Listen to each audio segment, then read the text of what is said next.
जादुई तोता। एक छोटे से गांव में एक गरीब परिवार रहता था। उस परिवार में रामू और उसकी बीवी सीता उसके बेटे चिंटू के साथ रहते थे। उसी गांव में एक तोता भी रहता था।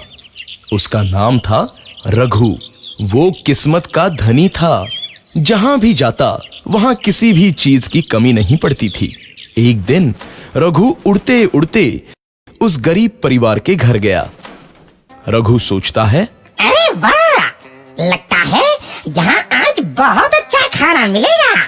मैं पेट भर के खाऊंगा। वो एक कटोरी में रखे अमरूद देखता है। अरे वाह, अमरूद, मुझे तो ये बहुत पसंद है। मैं तो इसे पेट भर के खाऊंगा। रघु तोता अमरूद खाने ही लगता है। तभी सीता रघु को अमरूद खाते देखती है तो गुस्सा हो जाती है और उसे वहां से भगा देती है। भाग यहाँ से, न जाने कहां से आ जाते हैं। मैं तो परेशान हो गई हूं इनसे। सीता के भगाने के बाद रघु चुपचाप से एक कोने में रहता है। धीरे धीरे उस परिवार की बरकत होने लगती है। एक दिन रामू और सीता खाना खाते वक्त बातें करते हैं। आजकल हमारी बहुत तरक्की हो रही है, काम भी अच्छा चल रहा है। रामू कहता है। इस पर सीता कहती है, सच कहा, भगवान हमेशा ऐसे ही हम पर मेहरबान रहे। बेटा चिंटू भी कहता है, पिताजी, मुझे खिलौना लेके दो ना, मेरे सभी दोस्तों के पास है।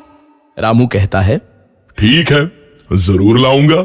सीता कहती है, कितने खुश है सब, मेरे परिवार को किसी की नजर ना लगे। एक तरफ ऐसी बातें होती हैं तो दूसरी तरफ रसोई में रघु तोता भी अमरूद खाते रहता है। मजा आया, अमरूद खाया, मजा आया, अमरूद खाया, मजा आया।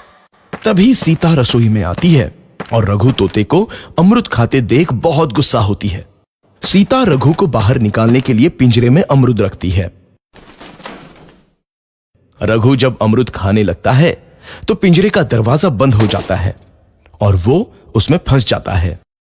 मुझे बाहर निकालो, मैं यहाँ फंस गया हूँ, मुझे बचाओ। अगले दिन सीता पिंजरा उठाकर बाहर दूर उस रघु को छोड़ देती है। रघु के जाते ही उनके घर आई बरकत धीरे धीरे कम हो जाती है। उन्हें बहुत घाटा होता है। सीता कहती है, ये क्या हो रहा है, अचानक इतना कैसे बदल गया? अभी तक तो सब कुछ अच्छा चल रहा था। रामू कहता है, लगता है भगवान हम पर रूठ गए हैं। चिंटू भी कहता है, लगता है अब मुझे खिलौने भी नहीं मिलेंगे। और वो रोने लगता है और बाहर चला जाता है।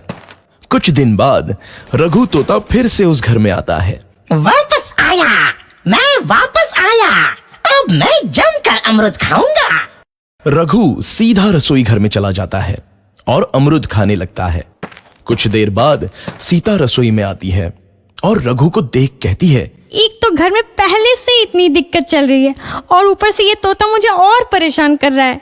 सीता रघु को वहां से भगा देती है। रघु उड़कर किसी कोने में छुप जाता है। कुछ दिन बाद धीरे धीरे उस घर की बरकत वापस आने लगती है। काम भी अच्छे से चलने लगता है। एक रात जब रघु तोता अमरूद खाने जाता है तो पिंजरे में फंस जाता है। ये लोग आखिर चाहते क्या हैं? एक तोते को शांति से अमरूद खाने क्यों नहीं देते? मैं कौन सा चोरी कर रहा हूँ?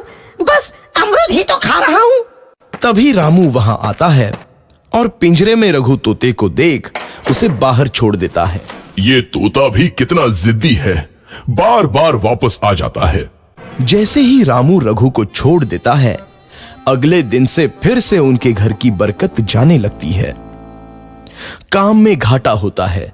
किसी को समझ नहीं आ रहा था कि ऐसा क्यों हो रहा है। रघु तोता घर आता है तो अचानक बरकत आती है और जब रघु तोता को बाहर निकालते हैं तो बरकत चली जाती है। एक दिन सीता रघु तोते के घर आने और बाहर जाने की स्थिति पर नजर रखती है। ये तोता जब भी घर आता है तो घर में बरकत आती है और जैसे ही ये घर से बाहर जाता है तो उसी के साथ बरकत भी चली जाती है। कहीं ये जादुई तोता तो नहीं है? अगली बार जब ये तोता घर आएगा तो मैं इसे कहीं नहीं जाने दूंगी। सीता रघु का बहुत इंतजार करती है, लेकिन रघु तोता दोबारा उस घर में कभी नहीं आता।